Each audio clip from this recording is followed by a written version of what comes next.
टुन्नू और गुन्नू सोच रहे थे कि हमारे घर की हालत बहुत ही खराब है, इसलिए वो सोच रहे थे कि हलवाई की दुकान खोले और समोसे बेचे। छोटी बहन सोचने लगती है कि कभी तो कभी हमारे अच्छे दिन आएंगे, हमारे समोसे बेचेंगे, हम बहुत ही अमीर बन जाएंगे, हम पैसे वाले हो जाएंगे।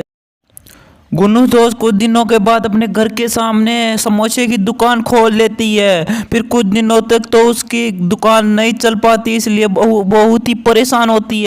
कुछ समय बाद दोनों दोस्त अपने काम में हाथ बटाने लगती है। फिर उनकी दुकान थोड़ी बहुत चलने लगती है, फिर उनके पास घर की पूर्ति होती है। फिर कुछ दिनों बाद उनके आसपास वालों को बहुत ही परेशानी होती है। दुकान अच्छी तरह से चलने के बाद कुछ समय बाद भूत आता है। वो बोलता है कि टुन्नू तूने बताया नहीं कि गुन्नू को कि मैं भूत हूँ, यहाँ से दुकान हटा लो नहीं तो बहुत बुरा होगा।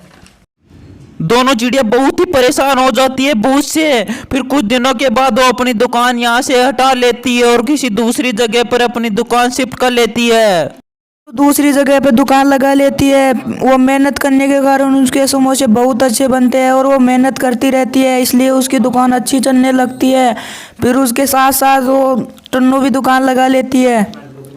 चुन्नू और गुन्नू की दोनों की दुकान बहुत ही अच्छी तरह से चलने लगी थी। उनकी दुकान पर बहुत ही भीड़ हो गई थी, उनको बहुत ही धन की आपूर्ति हो रही थी। इसलिए दोस्तों कहते हैं कि मेहनत करने वालों की कभी हार नहीं। तो आप भी इन दोनों दोस्तों की तरह कभी भी हार नहीं मानना, मेहनत करते जाना, आपको एक दिन सफलता जरूर मिलेगी।